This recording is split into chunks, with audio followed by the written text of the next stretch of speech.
이신 예수와 함마시아이시니 그와 로 영원하리라.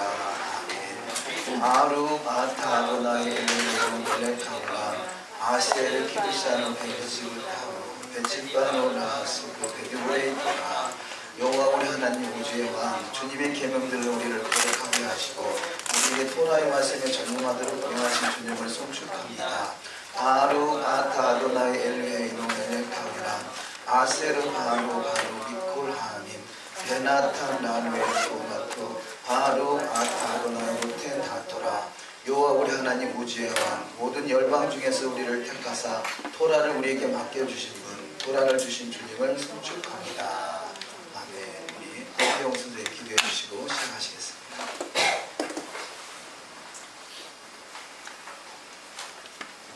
하늘에 계신 우리 아버지 이름이 높임을 받으시옵소서.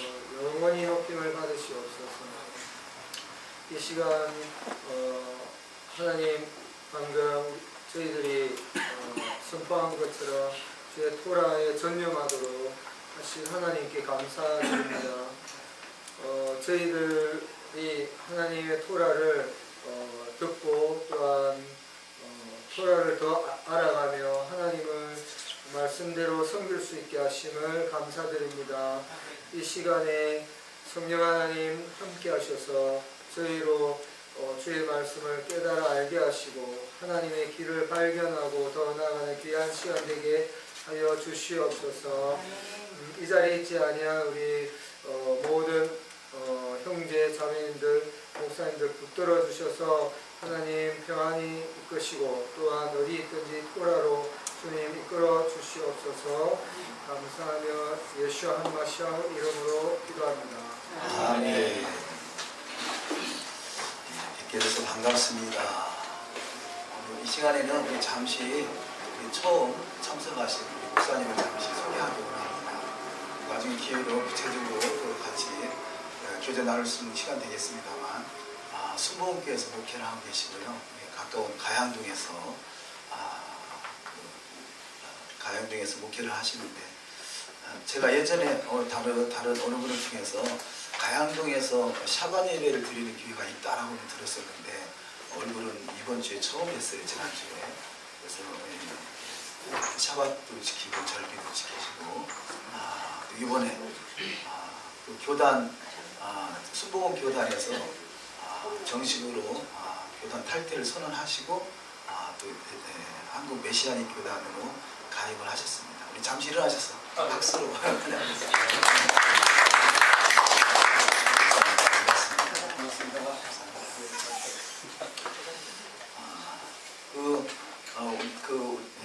저번에 잠시 오셔서 대화를 나누시다가 아주 진리를 사모하시고 말씀이라면 말씀대로 가기를 원하시는 목사님이신 것을 발견하고 너무 참 기뻤습니다. 그래서 하나님께서 나름대로 각자 주신 은사들이 있고 은혜가 있으셔서 그 은혜들을 나눠서 또 합력하게 선을 이뤄가야 되겠죠. 그래서 그런 취지로 서로 배우는 것이죠. 저번에 대화를 나누다가 그 말씀을 하시더라고요. 우리가 지금 셰마 이스라엘 아도나이 엘로헤inu 아도나이 야하베 그러면서 예수 함마시아 아도나이 엘로헤inu 그랬잖아요. 그 예수아를 아도나이라 하는 사람들 있더라 그 얘기를 하셨어요. 우리가 실상 지금 예수아를 아도나이 이렇게 말하고 있잖아요. 근데 이제 우리가 생각하는 아도나이는 여호와는 요대의 법에 연상하는 것이고 예수아는 그야말로 아도나이 그 주라는 히브리어로 주라는 단어를 말하는데 저도 그렇게 예전에 말을 했었거든요. 아도나이는 오직 여호와에게만 사용된다 라고 이렇게 말을 한 적이 있어. 그런데 저 어느 분인가 한참 됐는데요. 대화를 하는 중에 그 여호와만 아도나이를 쓰는 것이 아니다 뭐 그런 얘기를 제가 얼핏 들은 기억이 있어요. 그래서 나도 예수와 아도나이 이렇게 자연스럽게 쓰게 됐는데 구체적으로는 한번 찾아봐야 되겠죠. 그래서 목사님에게도 그렇게 한번 서로 찾아봅시다. 왜냐하면 아도나이라는 단어가 여러 번 사용되어 있어요. 물론 그 유대 바벨을 여호와, 야훼 뭐 이렇게 하기가 함부로 존칭할 수 없어서 아도나이를 부르죠. 근데 이제 아도나이인데 자, 이 아도나이 그래서 여호와 그래서 주 극존칭이죠. 최고로 존칭할 때 아도나이 부르고요. 자, 아도나이와 또 여기가 그 주님이라면 또 주인 그럴 때 아도니를 쓰는데요. 여기는 아도니, 여기는 아도나이. 근데 스펠은 똑같아요. 여기 아도나이라고 할 때나 아도니라고 할 때나 스펠은 똑같은데 여기가 카메츠죠. 카메츠가 붙어 있고 여기는 점이 붙어 있고 그래서 그래서 아도니 이렇게 되는데요. 어쨌든 우리가 찾아봐서 오직 여호와에게만 아도나이를 쓴다라고 한다면 우리가 지금 찬양 교육을 바꿔야 되겠죠. 아니면 성경이 그렇다면 그걸 따라야 됩니다. 그런데 그 예수와 자체를 말할 때도 아도나이를 사용한 적이 있다. 아니면 다른 곳에 아도나이를 사용한 적이 있다 그러면 이렇게 부담 없이 부를 수 있겠지만 우리가 생각하는 것은 여기서 여호와 아도나이 할 때는 여호와를 연상해서 아도나이를 하는 거고 예수와 아도나이 할 때는 그분이 나의 주다 그런 차원에서 행동을 하고 있는 것이죠. 그래서 한번 여러분도 찾아보셔서 예수와를 말할 때 아도나이를 써도 될 것인가 아니면 아도나이는 여호와에게만 사용될 것인가 그 부분도 한번 정립을 할 필요가 있겠다 싶습니다. 좋은 이런 또 지적인 것 같아요. 이런 부분들이 하나하나 회복되어야 될 부분이겠죠. 그러니까 이거 그냥 무분별하게 다 아도나이를 이렇게 같이 쓰다 보니까 착각할 수가 있잖아요. 여호와나 예수 하나다, 에하드다. 그래서 에하드다는 단어가 에하드. 그러니까 에하드는 연합된 하나잖아요. 연합된 하나. 그래서 여호와와 예수와는 하나다. 이것은 그냥 우리가 생각하는 일이다라는 차원이 아니라 연합된 하나다 이런 취지인 것이죠. 그래서 그런 부분들을 이해하고 여호와와 예수와는 하나다. 그것은 그 일이다라는 것이 아니라 연합된 하나다. 아버지와 아들은 하나다. 이렇게 성경은 그런 원리로 말하는 거죠. 남자와 여자는 결혼해서 하나다. 그런 차원의 에하드 차원에서 하나라는 것이죠. 그래서 이런 부분들을 우리가 명확하게 우리 인식하고 부르는 것이 중요하겠죠. 수업 다음 주에는 벌써 다음 주가 마지막 수업이 되겠습니다. 우리 우리 절기 모헤드에 대한 마지막 수업인데 이번 학기는 사실 모헤드에 대한 부분에서 특별히 희생 제사에 대한 부분을 많이 다뤘죠. 그래서 우리는 오늘 수업으로 마감을 하고 다음 주에는 희생제사에 대한 그 소책자 그 부분을 나름대로 A4 용지 3장 이내로 정리를 하셔서 서로 의견 발표하고 나누는 시간을 다음 주에 갖도록 하시겠습니다. 그래서 미리 전에도 말씀을 다 드렸습니다만 혹시 잊어버렸을까봐 지난주에 단체 밴드에다가 메시지를 남겼는데 처음 듣는 것 같이 느끼시는 분이 있으신 것 같더라고요. 처음은 아니었는데 어쨌든 그 책을 읽으시고 소하셔서 3장 이내로 정리를 하셔서 같이 나누는 시간 갖도록 하시고요. 그리고 그 다음 주에 시험과 종과 이렇게 하도록 하겠습니다. 그 초기에 오리엔테이션 할 때 수업 일수가 17일이 아니라 24일로 표기가 되어 있더라고요. 17일이 그 월상이긴 한데 내가 무슨 생각을 가지고 24일이라고 써놨는지 모르겠어요. 근데 가만히 보니까 17일 수업에도 다른 지장이 없을 것 같아요. 월삭은 그 전날 16일날 저녁에 월삭 예배 드리면 되겠고요. 어쨌든 17일날 종강을 하도록 그렇게 하시겠습니다. 그러면 지난주에 이어서 그 희생제사에 대한 부분을 좀 더 보도록 하겠습니다.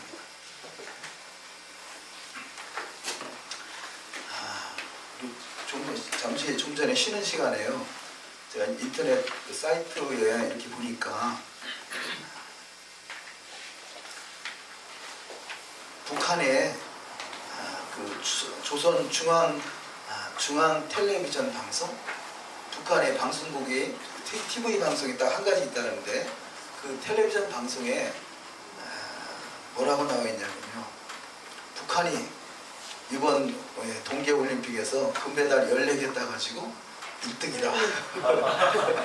현재 1등이고요. 또 2위는 독일, 3위는 네덜란드, 한국은 92, 90등이고, 그리고 미제 승냥이는 제일 꼴찌 91등, 91위.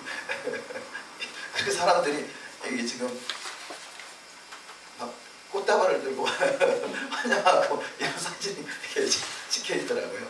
좀 신기한 세상이다. 그런데 한국 방송에서는 전혀 이런 부분을 이야기하지 않고 있다는 거죠. 3.1운동도 TV에서 나오지 않지만 북한에서 이렇게 전혀 황당한 이런 그런 내용이 TV에 나와도 전혀 이렇게 해서 거론되지 않는 것을 볼 수 있겠습니다. 얼마나 사실이 왜곡되어 있는가. 그러니까 세상은 뭐 어쩔 수 없이 마귀가 다스리는 세상이니까, 마귀의 지배를 받는 세상이니까 어쩔 수 없다 하지만 이 어떤 세상이 하나님을 섬기는 일에 장애가 될까 심히 염려스럽습니다.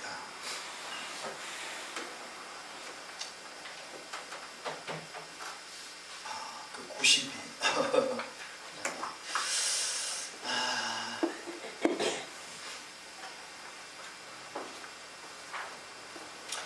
지난주에 죄사함에 대해서 마지막 말씀을 나눴는데요.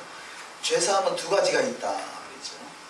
성경에서 말하는 죄사는 어떠한 때는 뭐 희생 제사로 죄사함을 받았다 말하기도 하고요.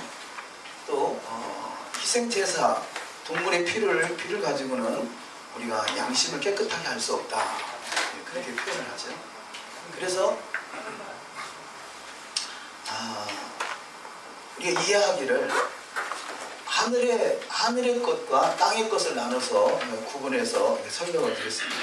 자, 하늘의 것이 본체라면 그 본체를 담아내는 것이 땅의 것이고, 하늘의 것을 담아내는 것은 형상이다. 때로는 모양, 그림자, 청사진 뭐 이렇게 표현하죠.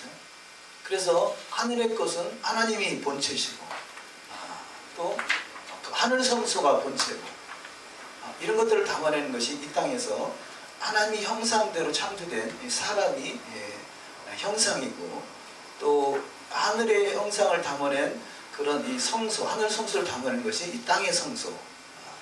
이 땅에 있는 만물은 어찌 보면 그런 의미에서 형상이다. 그런데 이 형상이나 모양, 이런 것들을 통해서 하나님을 담아내고 있다는 거죠. 그래서 모든 만물 실상을 통해서 하나님을 알만한 것을 저희 세에 보이셨다. 그래서 모든 만물 실상을 통해서 그것을 일반 계시라고 할 수 있겠죠. 일반 계시, 자연 계시, 자연을 통해서 하나님을 담아내고 있다. 근데 이런 부분들이 희미하게 볼 수 있는 부분이라면 더 명확하게 해주는 것이 성경이다. 성경은 특별 계시다. 특별 계시, 성경을 통해서 하나님을 설명하고 있고, 또 특별 계시 중에 어떤 그야말로 계시가 있을 때 그런 부분들이 명확하게 깨달아지고 이해할 수 있겠죠. 근데 죄사함은 이 땅에서, 어차피 이 땅에서 이루어지는 희생제사나 토라나 이런 부분들은 무형이고 형상이고 그림자하고 청사진인 것이죠. 그래서 완전한 것이 아니라는 것입니다. 완전한 것은 위에 있는 것이고 하늘의 것이죠. 그러니까 이 땅에서 이루어지는 일을 통해서 완전한 하나님의 나라를 깨끗게 할 수가 없는 것이죠. 그래서 오직 깨끗하게 완전한 구원을 이룰 수 있는 것은 오직 예수와의 피, 하늘 성소를 정결케 하는 예수와의 피밖에 없다. 그래서 때로는 죄사함이라는 단어를 그 레위기서나 여러 군데서 희생제사를 통해서 사하여 줬느니라 이런 표현을 하고 있지만, 이 단어는 카파르, 그래서 카파르, 속죄라고 번역이 되어 있죠. 속죄, 카파르. 그 의미는 완전히 깨끗해졌다 그런 의미보다는 덮다, 용서하다, 가리다 그런 의미를 부여하고 있다 할 수 있겠습니다. 우리가 그런데 오직 죄사함은 그 완전한 죄사함, 그것은 구원을 말하는 거죠. 구원은 오직 하늘의 성소를 정결케 하는 것이고, 그것은 이 땅의 것을 되는 것이 아니라 어떠한 것도 이 땅의 것은 깨끗하게 할 수 없고 예수와의 피만이 하늘 성소를 정결케 하고, 그것의 구원, 영생, 새 예루살렘 입성할 수 있는 영생은 곧 바로 예수와의 피만이 이룰 수 있다라는 것입니다. 그래서 이 땅에 있는 것은 그림자인데, 이 그림자는 하나님께서 한시적으로 7,000년 기간 동안에 이 땅의 그림자, 실체, 이 그림자와 실체가 하나로 이루어지는 것이 새 예루살렘 할 수 있겠죠. 그래서 이 그림자와 실체가, 그런데 그림자와 실체는 같이 가고 있다는 거죠. 처음부터 여기가 에덴이라면 에덴을 어느 정도 이 땅에서 경험할 수 있는 것, 그것이 성전, 성소. 그래서 성소는 하나님을 만나는 장소. 그래서 이 땅의 그림자인 희생제사는 이 희생제사로 하늘 성소를 정결케 하고 이 땅에 가는 것이 아니라 이 땅에서 성소에서 하나님을 만날 수 있도록 이끄시는 거죠. 그래서 제물을 드릴 때 너희가 드리려거든, 레위기서를 보면 드리려거든 이런 단어들을 많이 쓰고 있습니다. 그러니까 너희가 구원받기 위해서는 반드시 드려야 된다 그런 차원이 아니라 드리려거든 하는 그 단어를 쓰고 있죠. 그것은 하나님의 성소에서 하나님을 만나려거든 이렇게 이해하면 좋겠죠. 히브리서를 한번 보도록 하겠습니다. 히브리서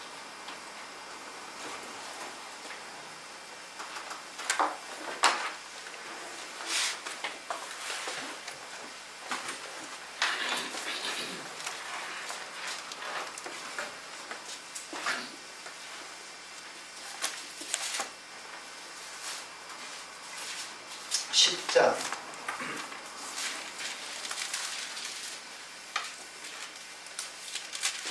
히브리서는 근본적으로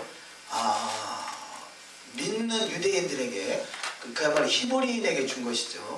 그 당시의 상황은 당시에 은혜 받은 사람은 당연히 은혜 받은 사람들이 성소에 모여서, 성전에 모여서 날마다 기도하고 기도하기를 힘쓰는 일들을 했습니다. 그래서 성전에 자주 모이고, 그런 일들이 이제는 믿는 일에서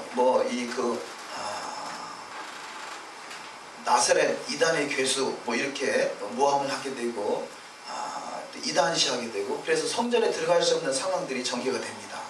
그래서 성전에 모이기를 힘썼던 사람들이 성전에 들어가지 못하니까 너무나 안타까운 현실이 있을 때 이 히브리인들을, 믿는 히브리인들을 위로하기 위해서 주어진 것이 히브리서라 이렇게 할 수 있겠습니다.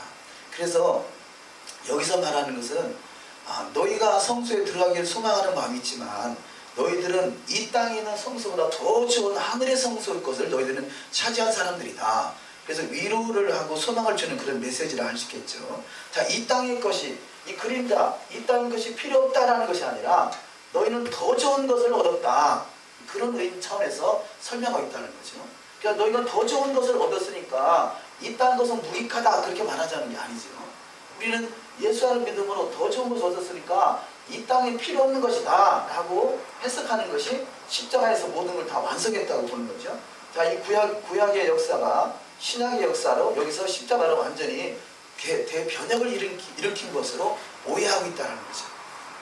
그런데 히브리서는 특별히 이 희생제사나 어떤 성소에 대한 이야기는 히브리서에서 많이 오해를 하고 있는데, 그 히브리서에서 설명하고자 하는 것은 너희들은 이 땅의 것보다 모형의 그림자의 청사진 이거보다 더 좋은 것을 얻은 사람들이다 라고 위로의 차원에서 말씀한 것을 이 히브리서는 여기 봐라, 이 땅 하늘의 것을 얻었으니 이 땅 것은 더 무익한 것이다.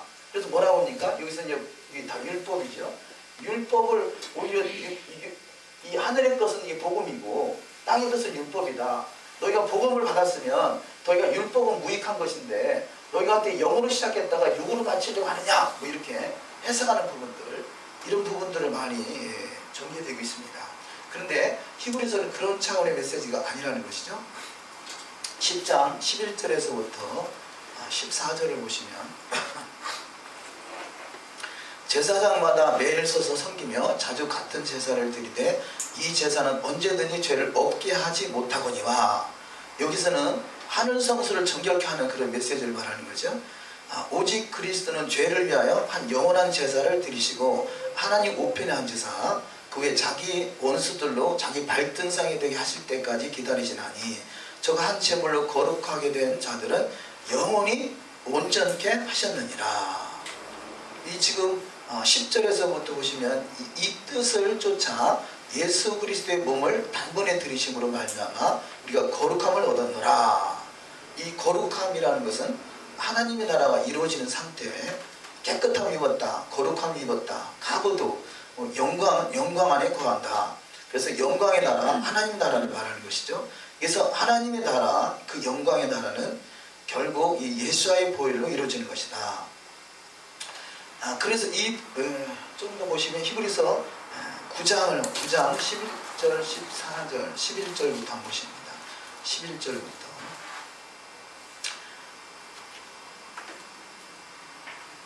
10절부터 보시면 이런 것은 먹고 마시는 것과 여러 가지 씻는 것과 함께 육체의 예법만 되어 개혁할 때까지 맡겨둔 것이라.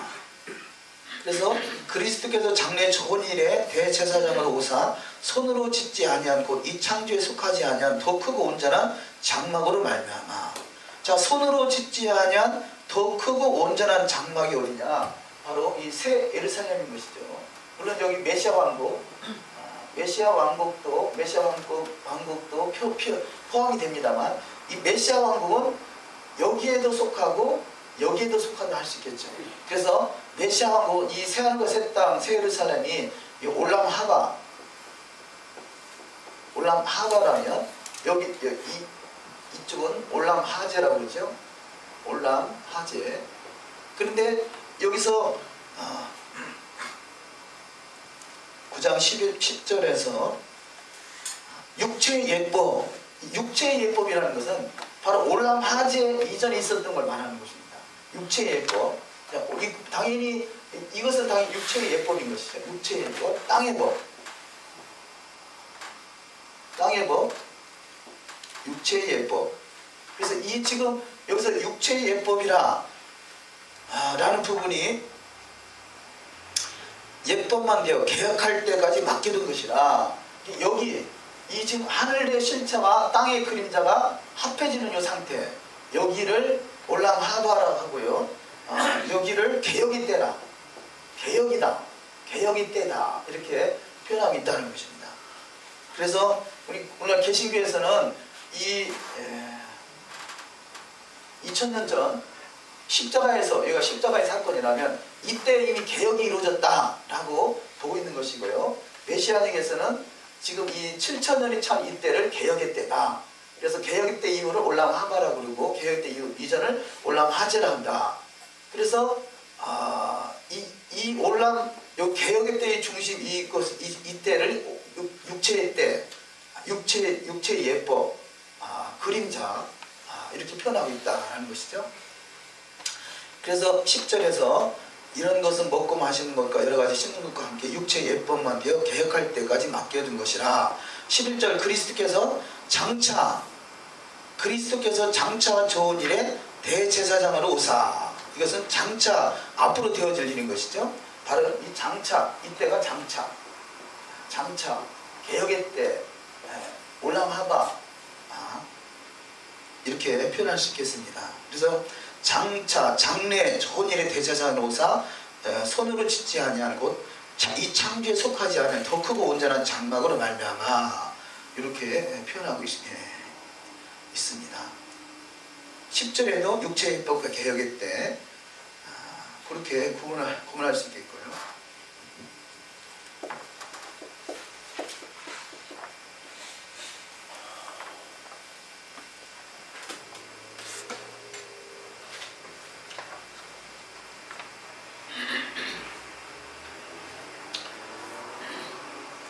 여기는 이 정도 하고요.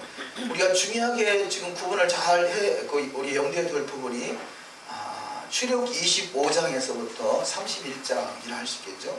출애굽기 25장에서 31장까지. 출애굽기 24장이 시내산에서 하나님과 이스라엘 백성들이 언약을 맺는 언약식이 거행이 됩니다. 그래서 24장에서 언약을 맺고 25장에서부터 성소를 지을 내용들을 쭉 기록해서 31장까지, 또 그 사이에 이 말씀을 24장 12절에 보면 여호와께서 모세에게 이르시되 너는 산에 올라 내게로 와서 거기 있으라. 너로 그들을 가르치려고 내가 율법과 계명을 친히 기록한 돌판을 내게 주리라. 이렇게 말합니다. 그래서 율법과 계명을 친히 기록한 돌판을 받으러 올라간 것이고, 돌판을 받기 전에 이미 기록된 토라를 가지고 언약식을 맺고, 이 언약식이 오순절인 거죠. 오순절. 24장은 오순절. 우리가 그 구약에는 오순절이라는 단어가 없습니다만 이것이 77절이고 맥추절이고 초실절이고 그렇죠. 미래 추수를 거두어서 드리는 그 절기. 그래서 이 오순절 이날 사도행전 2장에서 성령으로 강림하시고, 그 오순절, 구약의 오순절과 신약의 오순절은 시내산에 토라를 주신 오순절이 신약에서 성령으로 강림하셔서 마음과 생각에 말씀을 기록해서 말씀대로 이루어진 것. 자, 그런데 이 유대인들, 우리가 지금 이 메시아닉에 들어와서 중요한 이슈 중에 하나가 그 출애굽기 32장에 있는 아론의 금송아지 사건이 지금 성막 짓는 이야기 이전에 발생한 사건이다, 그렇게 믿는 부류가 있다라는 거죠. 그래서 이 부분이, 그래서 아론의 금송아지로 인해서 성막 짓는 이야기, 다시 말해서 희생제사를 드리는 말씀들이 기록되어 있다, 이렇게 보는 부류가 있는데요.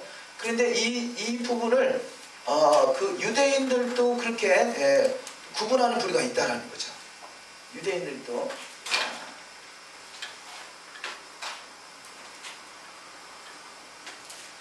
그래서 이 유대인 라쉬라는 사람이 있고요. 람밤이라는 사람인데요.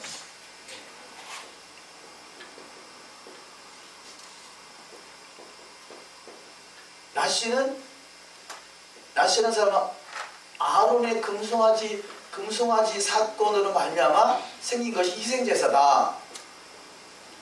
그렇다면 이 아론의 금송아지 사건이 지금 출애굽기, 지금 말씀 나눈 출애굽기 25장에서 31장 이전에 있었던 사건이다, 이렇게 본다고 봐야 되겠죠. 왜냐하면 출애굽기 25장에서 31장까지는 그 성막 짓는 이야기니까요. 성막 짓는 말씀이니까. 그래서 이렇게 보고 있다, 이렇게 보고 있는 부류가 있다. 그래서 이 해석을 따르려고 하는 일부 메시아닉 관점에서 보는 해석하는 부분과 일부가 있습니다. 그래서 그것이 라쉬는 중세 프랑스 사람인데, 프랑스에 거주한 사람인데요. 또 람밤이라는 사람은 스페인 계통인데, 이 사람은 금송아지 사건 이전에 이미 그 성막 짓는 이야기를 말씀하신 것이다, 이렇게 본다는 거죠. 근데 우리는 바로 이 람밤의 해석과 같이 금송아지 사건 이전에 이미 성막 짓는 이야기가 있다, 말씀하신 것이다. 왜냐하면 이미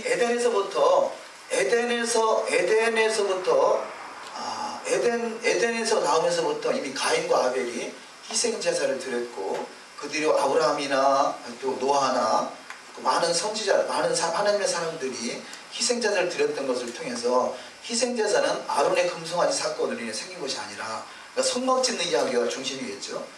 그 성막 짓는 이야기나 희생 제사는 아론의 금송아지 사건 이후의 사건이 아니라 이미 그 이전의 사건을 구체화한 것이다. 그렇게 보고 있는 것이 우리 해석이라 할 수 있겠습니다. 그래서 그런 부분이 있다라는 것, 이 부분을 잘 구별하는 것, 그래서 할 수 있을 때 출애굽기 19장에서부터 24장까지, 또 25장에서부터 31장까지, 또 31장, 32장 이 부분들을 잘 정립을 할 수 있도록 하시기 바랍니다. 그래서 성막이 완성되고 났더니 출애굽기 40장에서 성막을 완성하고 났더니 그래서 하나님의 영광이 그 성막에 충만하게 임했다고 그러죠. 그런데 그 성막을 완성했지만 누구도 그 성전 안에 들어갈 수가 없었어요. 그 하나님의 영광 안에 들어갈 수가 없고 심지어 모세까지도 들어갈 수가 없었습니다. 그래서 레위기서에서부터 구체적으로 그 희생 제사를 통해서 성막에 들어갈 수 있고 그 성막 안에서 성소와 지성소에서 하나님을 대면할 수 있었다는 거죠. 그러니까 희생 제사는 그 죄를 덮어줌으로 죄를 가리움으로 말미암아 그것이 하나님 앞에 속죄함을 받아서 하나님을 만날 수 있도록 이렇게 그래 하나님의 영광 안에 거할 수 있도록 이끄신다는 것이죠.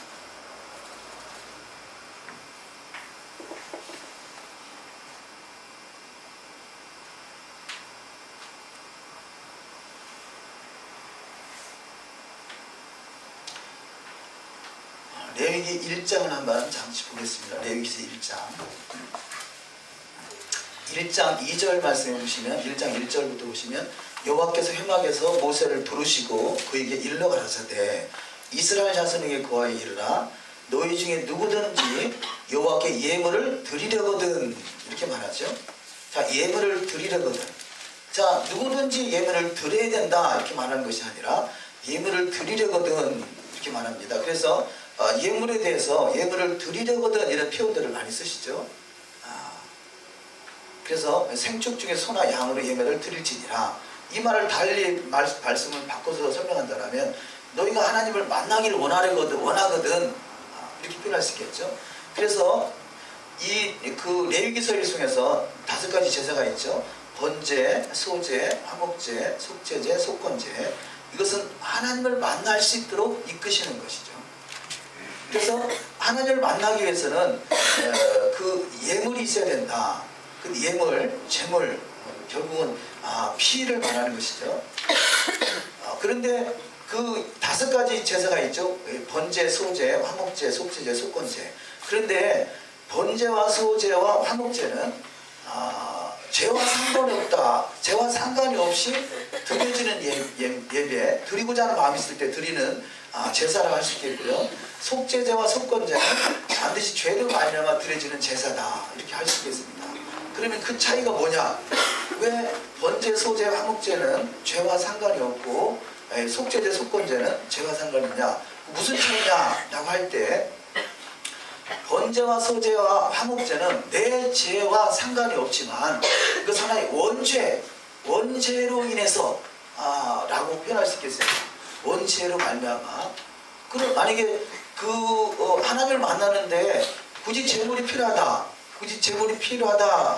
그런데 왜 번제, 소제, 화목제는 죄와 상관이 없는데? 라고 하는 것은 속죄제와 속건제는 내 죄하고 연결되어 있잖아요. 실제 삶에서 살아가면서 짓는 죄들과 연결이 되어 있습니다. 그런데 번제, 소제, 화목제는 내 죄와는 상관이 이렇게 직접 연결되는 부분이 아니죠. 그래서 아마도 원죄로 인해서 번제, 소제, 화목제를 드릴 때 예물이 필요하지 않나 이렇게 생각하는 부분이 있습니다. 근데 속죄제와 속건제는 내 죄와 연결이 되어 있죠. 그래서 5가지 제사 예물을 드리려거든 이럴 때 예물이란 단어가 코르반이죠. 코르반이란 단어는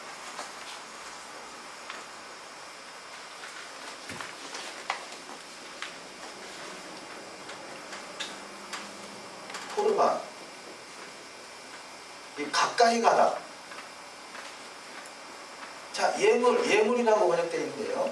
예물, 코르반. 이 코르반이라는 뜻이 뭐냐? 가까이 가다라는 뜻이라는 거죠. 그러니까 예물은 하나님 앞에 가까이 가기 위해서 필요한 것이죠. 드리려거든 그것은 드리려면 성전에 들어가야 되잖아요. 성전에 가야 되잖아요. 그러니까 하나님을 만나려거든. 그러니까 성전은 하나님이 내가 거기서 너와 만나고 이렇게 표현하죠. 하나님을 만나는 장소, 하나님을 배울 수 있는 장소, 왕께 나아가는 장소, 이렇게 표현할 수 있겠습니다. 그래서 예물은 하나님을 만나기 위해서, 가까이 가기 위해서 드린다. 우리가 그것을 잠언서에 보면 선물 이렇게 표현하죠. 선물, 잠언 18장 16절에 보면 사람의 선물은 그의 길을 넓게 하며 또 존귀한 자 앞으로 그를 인도하느니라. 잠언 19장 6절 선물을 주기를 좋아하는 사람에게는 사람마다 친구가 되느니라. 잠언 21장 14절 은밀한 선물은 노를 쉬게 하고 품 안의 뇌물은 맹렬한 분을 그치게 하느니라. 이렇게 선물은 곧 그 선물을 그 받는 사람과 가까이 하기 위해서 드리시잖아요. 그러니까 제가 볼 때 이 코르반이라는 그 의미는 죄를 완전히 없앤다 그런 의미보다 하나님께 가까이 간다. 다시 말해서 선물과 같은 역할, 죄를 덮어주고 그러면 용서하고, 그래 선물을 받으면서 알았어 내가 용서할게, 이런 하나의 선물 형태를 취하겠다 할 수 있겠죠. 죄가 완전히 없어진다기보다. 그러나 완전히 씻음 받을 수 있는 것은 오직 예수의 피이죠. 그래서 왜 동물의 희생자살을 원하는가? 죄 문제를 해결하기 위해서 어쨌든 덮어주든 가려주든 죄 문제를 해결하기 위해서 또 인간과 하나님 사이에 무한한 간격을 좁히기 위해서 라고 이렇게 표현할 수 있겠습니다. 왜 희생제사를 원하시는가? 첫 번째 죄의 문제를 해결하기 위해서, 타락이나 부도덕, 죄 등을 해결하기 위해서. 두 번째 인간과 하나님 사이의 무한한 간격을 좁히기 위해서. 그런데 이 희생제사라는 것은 오직 그 땅의 성소, 오직 이 땅의 성소, 하늘 성소와 상관이 없고 땅에서 이루어진 일이라는 것이죠. 땅에서 하나님을 만나 하나님 가까이 가기 위해서. 그래서 이 그림자, 청사진, 모형, 토라, 이 모든 것들이 이 땅에서 이루어진 일이다. 땅의 성소를 정결케 한다.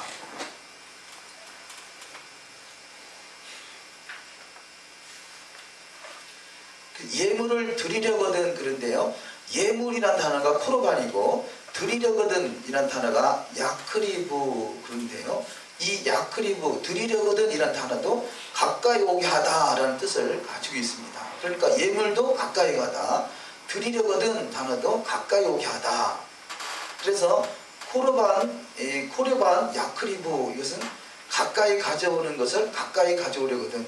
그러니까 가까이 하기 위해서 예물이 필요한 것이다. 이런 의미로 볼 수 있겠죠. 예물은 하나님께 가까이 가기 위해서 필요한 것이다.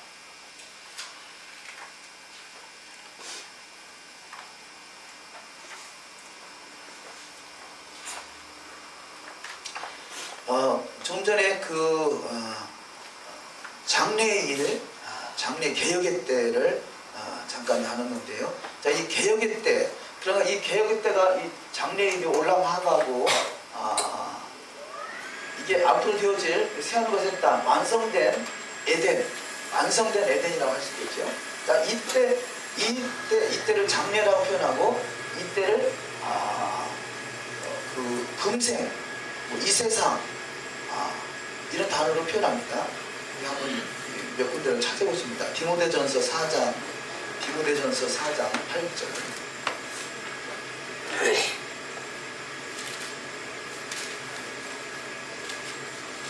4장 8절. 육체의 연습은 약간의 유익이 있으나 경건은 범사에 유익하니 금생과 내생에 약속이 있느니라.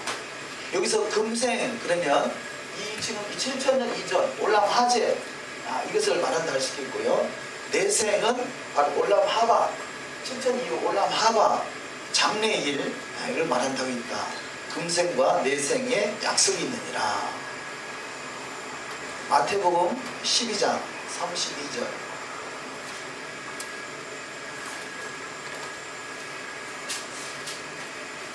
마태복음 12장 32절.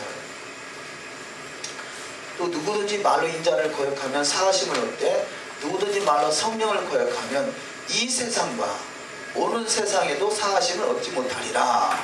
이 말씀은 바로 이 세상은 지금 올람 하제의 세상, 올람 하제의 영혼인 거죠. 여기 이제 올람 하제의 영혼. 그러니까 지금 토라에서 영원하다. 대대를 지킬 영원한 규례다. 안식일은 영원한 규례다. 절기는 영원한 규례다. 우리가 오늘 본 토라 포션에 손을 씻는 것도 영원한 규례다. 이런 표현들 하죠. 영원하다. 영원한 표징이다. 이런 이 여기서 말하는 영혼이라는 것은 바로 올람 하제 안에서 영혼을 표현하는 것이죠. 물론 이것도 여기 금생과 내생 그러니까 다 연결은 되지만 일단 토라에서 말하는 영혼은 여기까지를 말하는 것이다. 그래서 바로 십자가로 완성됐다고 하는 사람들은 여기서 영혼이 끝났다. 영혼이라는 단어가 여기서 끝났다 이렇게 해석을 하는 거죠. 그렇기 때문에 안식일도 끝났고 절기도 끝났고 뭐 손 씻는 일도 끝났고 제사장 제도도 끝났고 다 끝났다. 그래서 표현하기를 여기다가 세례 요한을 넣죠. 세례 요한이 마지막 선지자다. 마지막 제사장이다. 뭐 이렇게 표현하죠. 올람 하제, 여기를 올람 하제라고 표현하는 거죠. 그래서 여기는 올람 하바라고 표현하는 거고, 올람 하제라고 표현하는데, 개신교는 이 관점을 받아들인 거죠. 그래서 십자가로 모든 것이 완성됐다. 절기나 토라나 이 모든 것이 다 패했다라고 해석하는 거고요. 메시아닉은 이 지금 개혁일 때 영혼이라는 단어를 여기가 영혼이 아니라 영혼은 여기까지를 지금 토라에서 말하는 영혼은 여기까지를 말하는 것이다. 그렇게 해석을 합니다. 그래서 마태복음 12장 32절에 이 세상이라는 것은 올람 하제. 그래서 우리가 지금 토라는 이 세상에서 영원한 것이다. 바로 그 안식이나 절기나 월삭이나 또 이런 일들이 아직 그친 것이 아니다. 우리 지금을 지켜야 된다라고 보는 것이고요. 오는 세상은 올람 하바를 말하고 있다는 것입니다. 에베소서 1장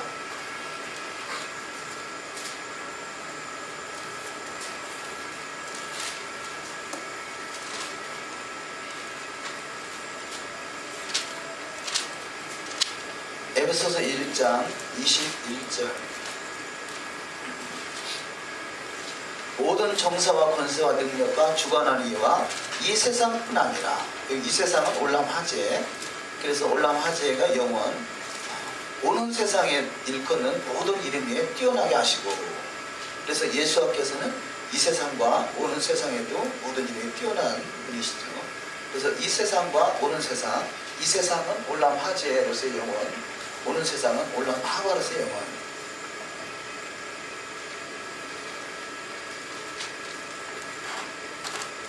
그래서 지금 이 세상, 이 세상에서의 성전의 제사, 성전 제도 이런 부분들은 아주 여기가 에덴이죠. 에덴에서부터 출발해가지고 에덴이 가려졌습니다. 그래서 에덴을 맛볼 수 있는 것이 이 세상에서의 성소의 역할인 거죠. 성소의 역할, 성소. 하나님의 영광이 가득한 것. 하나님의 영광이 가득하다. 그것이 바로 에덴을 경험할 수 있는 수간이다. 그래서 이 땅은 에덴 동산의 체험관이다. 에덴 동산의 체험관, 성소에서 하나님의 영광이 나타난다. 그래서 그것이 에덴 동산을 체험할 수 있는 것이 바로 5대의 희생제사. 이걸 통해서 주님을 경험할 수 있는 시간이 된다고 할 수 있겠습니다.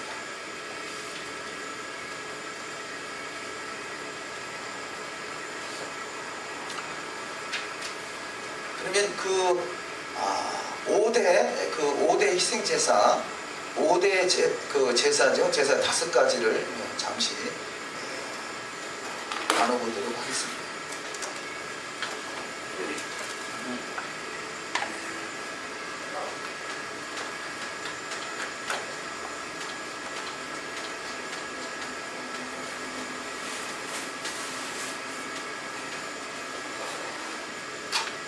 이게 5대 제사는 첫 번째가 원제, 두 번째가 소제, 세 번째가 화목제, 네 번째가 속제제, 다섯 번째가 속건제. 번제는 올라입니다. 올라. 소제는 인하. 화목제는 신라민.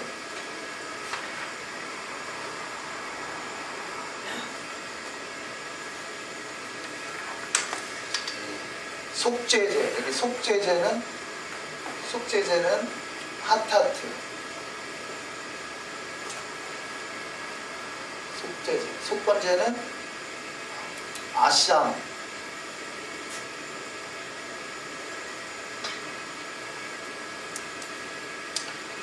번제는 올라 그러죠? 올라. 알리하고 똑같죠? 알리야. 그래서 이 올라 번제는 올린 제물, 온전한 헌신. 그래서 번제는 다 태워서 드리잖아요. 다 태워서 온전한 제물. 이것은 곧 온전한 헌신을 의미한다. 헌신을 의미한다. 민하는 소재나 곡물, 소재, 곡물 제사. 이 소재는 단독으로 번제는 단독으로 드리지만 소재는 어떤 제사과는 함께 드려진다는 거죠. 함께 단독으로 드리지 않고 함께 드려진다. 화목제.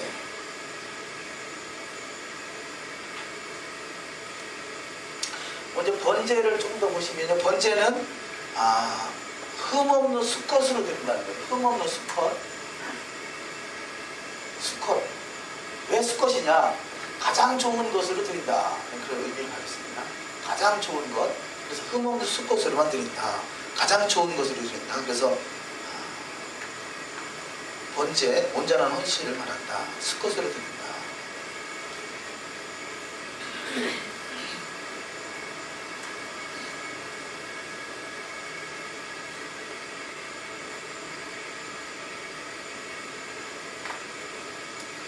번제는 바로 예수의 십자가의 죽음, 온전한 그 헌신, 온전한 희생을 의미한다고 할 수 있겠습니다.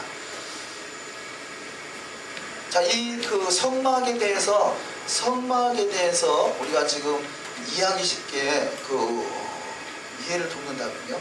성막, 곧 성전은 하나님의 집이다 그러죠. 성막은 하나님의 집인데 바로 말로 왕궁이다. 하나님의 나라의 왕궁이다. 하나님이 거하시는 처소라 그러잖아요. 그래서 그런 말로 시온이죠. 시온. 왕궁. 성막은 하나님의 왕궁이다. 왕궁. 두 번째, 그러면 제단은 제단은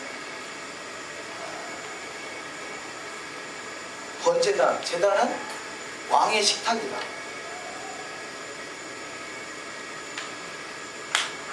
성막은 하나님의 집, 하나님 왕궁이고 제단은 왕의 식탁이다.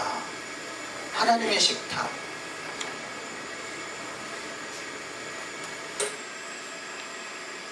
하나님의 식탁. 이 왕의 식탁은 하늘과 땅을 연결시키는 곳이다. 말씀이죠. 하늘과 땅을 연결시키는 것. 왕의 식탁에 앉아서 하나님과 같이 음식을 먹고 마신다.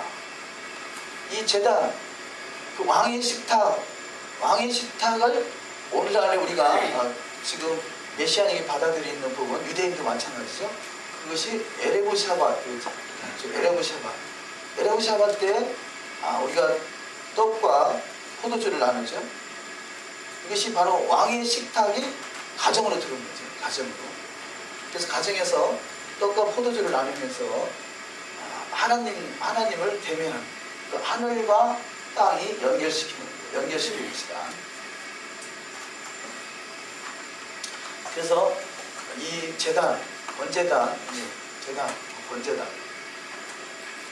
번제단은 바로 왕의 식탁이고 하나님의 식탁이다. 하늘과 땅을 연결시키는 하늘과 땅의 교차점이다.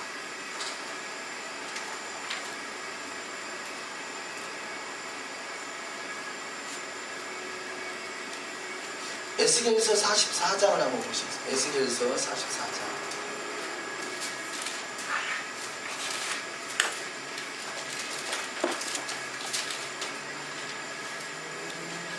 44장 16절. 그들이 내 성소에 들어오며 또 내 상에 가까이 나와 내게 수종들어 나의 맡긴 직분을 지키되. 자, 하나님의 성소가 또 하나님의 상이라고 그러죠. 내 성소에 들어오며 내 상에 가까이. 그래서 하나님의 밥상, 식탁 그렇게 말할 수 있겠죠. 내 성소에 들어오며 내 식탁에 가까이 나와 내 상에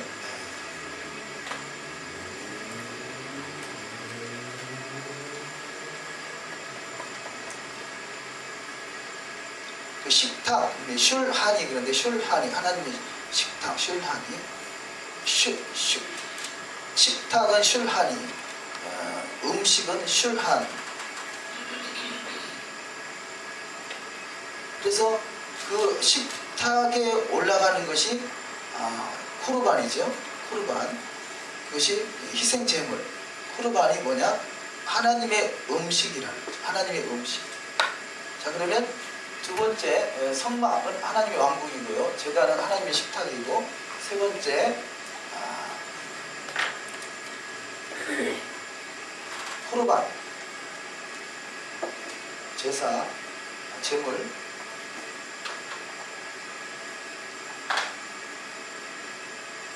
제물은 하나님의 음식.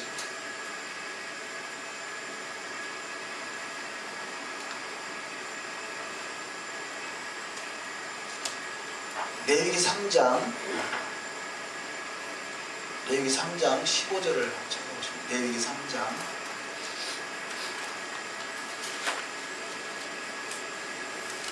15절.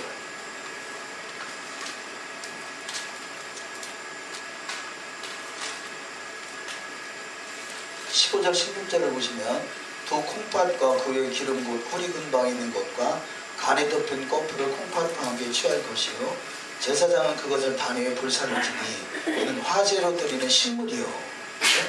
자, 하나님께 드리는 콩팥과 또 기름 곧 호리 근방 있는 것과 간에 덮인 거풀을 콩팥과 함께 취할 것이요 제사장 그것을 단위에 불사를 지니 이는 화제로 드리는 식물이다. 그래서 하나님의 식물이라는 거죠. 그래서 그 코르반, 희생제물은 하나님의 음식이다.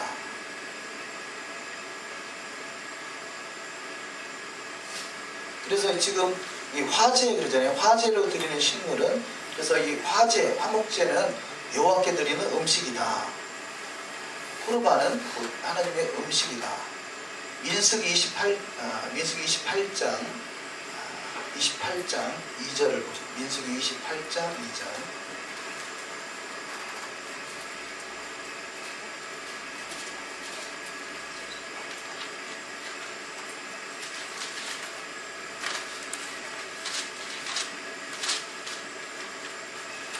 이스라엘 자손에게 명하여 그들에게 이르라.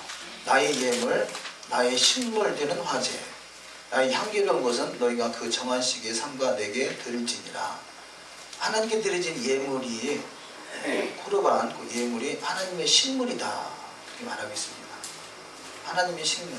다른 성경에는 음식 그렇게 번역된 것도 있죠. 음식, 식물. 코르반 곧 희생제물은 하나님의 음식. 자, 성소, 성막, 성전은 하나님의 왕궁이고, 번제단은 왕의 식탁이고, 코르반은 제물은 왕의 음식이다. 그러면 네 번째 제사장.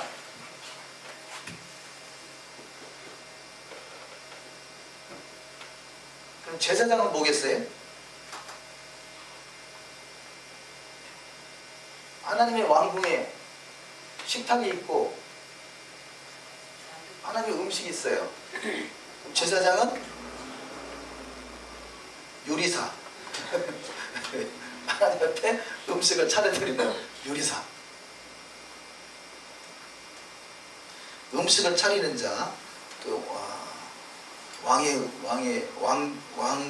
그 왕궁의 요리사. 그러니까 이 얼마나 그 요리사, 이 뭐 술 맡은 관원장, 떡 굽는 관원장, 그들이 직위가 높잖아요. 영원한 직분이라 할 수 있겠죠. 레위기 21장 6절을 보십니다. 레위기 21장 6절. 그 하나님께 대하여 거룩하고 그 하나님의 이름을 욕되게 하지 말 것이며 그들은 여호와의 화제 곧 그 하나님의 식물을 드리는 자인즉 거룩할 것이라. 자, 제사장이 하나님의 식물을 드리는 자. 그래서 그들은 반드시 거룩해야 된다는 거죠. 하나님의 식물을 드린 자가 거룩하지 않으면 그 아론의 두 아들과 같이 화를 당할 것입니다. 8절. 너는 그를 거룩하게 하라. 그는 내 하나님의 식물을 드림이니라. 너는 그를 거룩히 여기라. 나 여호와 너희를 거룩하게 하는 자는 거룩함이니라. 하나님의 식물, 제사장이죠. 지금 제사장에 대한 말씀하고 있는 거죠. 그래서 21장 1절에 보면 여호와께서 모세에게 이르시되 아론의 자손 제사장들에게 고하여 이르라. 백성 중에 죽은 자로 인하여 스스로 더럽히지 말려니와. 그래서 왜 거룩하게 구별을 하느냐? 하나님의 식물을, 하나님의 식탁을 차리는 자. 17절. 아론에게 고하여 이르라. 물은 너희 대대의 자손 중 육체에 흠이 있는 자는 그 하나님의 식물을 드리려고 가까이 오지 못할 것이라. 흠이 있는 자는 식물을 드리지 못한다. 21절. 제사장 아론의 자손 중에 흠이 있는 자는 나와 여호와의 화제를 드리지 못할지니 그는 흠이 있은즉 나와 하나님의 식물을 드리지 못하느니라. 그래서 식물에 대해서 하나님의 식물이다. 그렇게 표현하고 있습니다.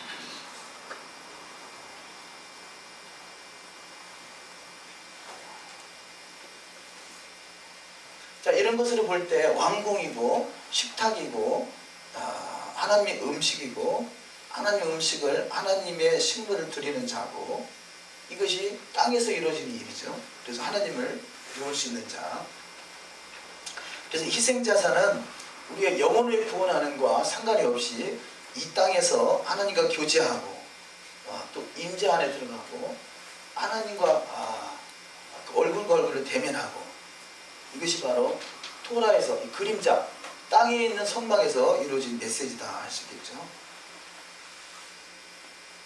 바라옵기는 저와 여러분이 주님의 식탁에 최고의 음식을 드리는 자가 되시길 소망합니다.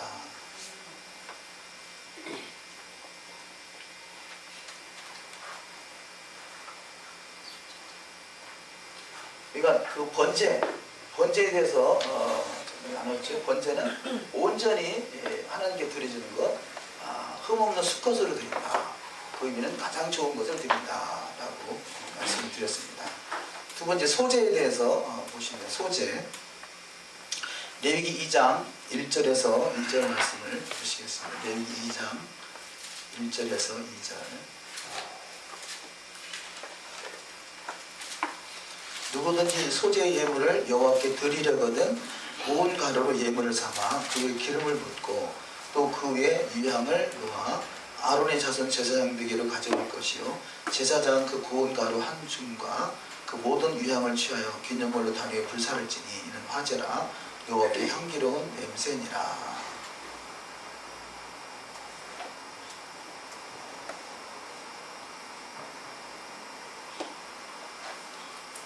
이 소제는 왕께 드리는 예물, 곡물, 고운 가루와 무교병과 무교전병을 드립니다. 그래서 누룩이나 꿀을 넣지 못한다. 누룩이나 꿀을 넣지 않는다. 그래서 누룩이나 꿀은 부패를 상징하고 부패와 관련되어 있다. 그래서 부패하지 않은 것을 표현한다.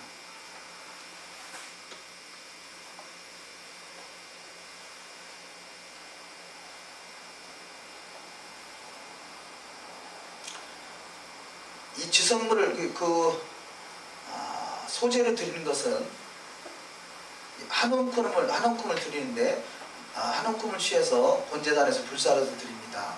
근데 지성물은 성전 경내에서 다 소비해야 되는 것들, 지성물이기 때문에. 그러니까 지성물은 성소 밖으로 나올 수가 없고요. 성전 경내에서만 다 소화를 해야 됩니다. 그래서 소재는 지성물이기 때문에 경내에서 다 소비해야 된다. 그래서 이 소재물과 전제물은 화목제와 본제와 함께 드려집니다. 소재는 단독으로 드린 것이 아니라 화목제와 본제와 함께 드려집니다.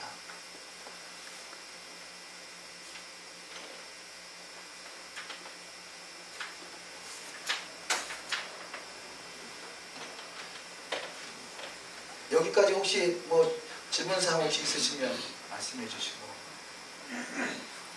소재를 함께 드린다는 그게 지금 화제로 드릴 거 그러잖아요. 화제라 향기로운 염소니라.